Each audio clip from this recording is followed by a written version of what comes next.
yung mga magulang natin, nung mga dalagat binata, hindi nangungutang, pero nung lumabas ka, nakuha nilang mangutang para sa'yo. Alam niyo po, wala namang magulang wala namang tao na gagawin na lunukin ang kanilang pride para sa'yo, maliban sa magulang mo.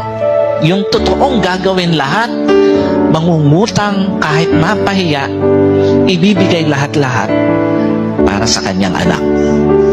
They were the only person who are more than willing to be in debt for you. Sila yung gagawin kahit mapahiya para sa anak.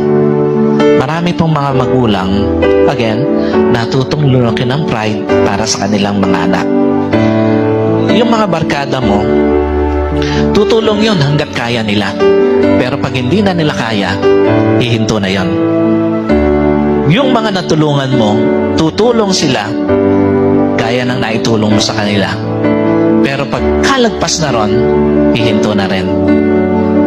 Alam niyo po, yung mga magulang, sila yung klase ng tao sa buhay mo na habang tinutulungan ka, hindi ipaparamdam sa'yo na kawawa ka. Sila rin yung klase ng tao na habang tinutulungan ka, hindi ipaparamdam sa'yo na pabigat.